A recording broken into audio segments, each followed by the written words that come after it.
अजीत पवार के निधन के बाद अब सबके मन में 3 सवाल है। पहला, एनसीपी का नेतृत्व अब कौन करेगा? दूसरा, महाराष्ट्र की एनडीए सरकार पर इसका क्या असर होगा? और तीसरा, क्या दोनों एनसीपी पार्टियां जो हैं, क्या अब उनका विलय हो जाएगा? जैसा कि आप जानते हैं, एनसीपी एक पारिवारिक पार्टी रही है।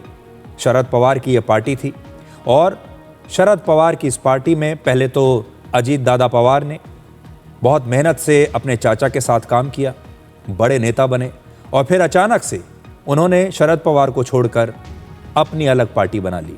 और फिर ये जो एनसीपी है, जो असली पार्टी एनसीपी है, वो अजीत पवार के पास आ गई और शरद पवार और उनकी पुत्री सुप्रिया सुले, उन्हें ज़रूर ऐसा लगा होगा कि उनके साथ धोखा हुआ है।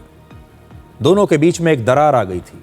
दोनों के बीच जो संबंध थे वो भी काफ़ी हद तक ख़राब हो गए थे, क्योंकि शरद पवार ने कभी सोचा नहीं होगा कि उनका भतीजा एक दिन अपनी अलग पार्टी बना लेगा और अलग नहीं, उन्हीं की पार्टी को ले लेगा।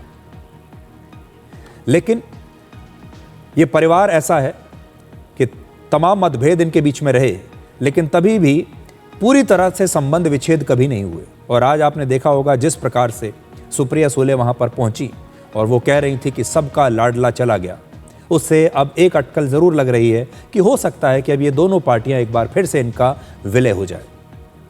तो पहला जो ख्याल है वो परिवार की तरफ ही जाता है। इस समय अजीत पवार की पत्नी सुनेत्रा पवार राज्यसभा की सांसद हैं। उनके बड़े बेटे पार्थ पवार राजनीति में सक्रिय हैं और वो लोकसभा का चुनाव भी लड़ चुके हैं, हालांकि वो हार गए थे। वहीं छोटा बेटा जय पवार अभी राजनीति में सक्रिय नहीं है।